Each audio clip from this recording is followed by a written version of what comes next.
Now is the time when we must come together to believe in the power of chosen culture. Last week I introduced to you these profound principles of the 4Ls: listening, learning, language, and love. And today we're going to talk about the culture of learning in Indianapolis that I experienced. And it was built around the foundation of how important asking questions is. Now that might sound obvious to you, but in reality, as humans, we always face insecurities about asking questions. In the NFL, you only have 16 weeks, right? You only have 16 games, and we can't afford to ask questions on Sunday. And so the importance of asking great questions through the week was profound.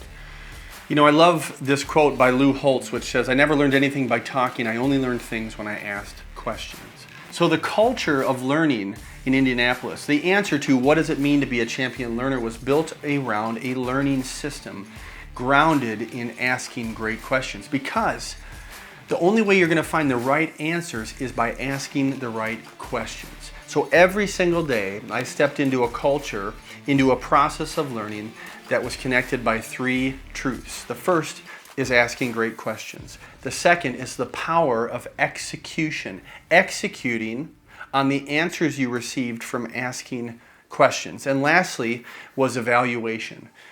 In the NFL, we called it the eye in the sky doesn't lie. Every minute of every day was filmed in order to put light on the weaknesses that we all have as players so that we can turn them into strengths.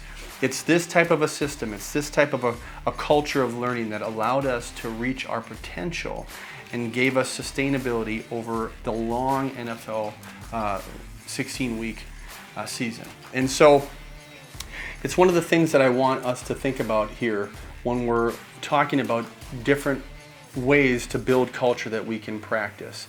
The way we practiced asking great questions in Indianapolis was grounded by our leader, Tony Dungy, who would always tell us that we have a culture where there is no foolish question. There's no foolish question, and all of you have to ask questions. And because we were brought into that culture, there was no insecurity. And we asked as many questions as we could in order to be prepared to take the field, to execute, and then to be evaluated and start that process again to become the best that we can be. You can choose a culture of learning in your lives and in your business. Friends, now more than ever is it time for us to come together and choose to believe in the power of culture.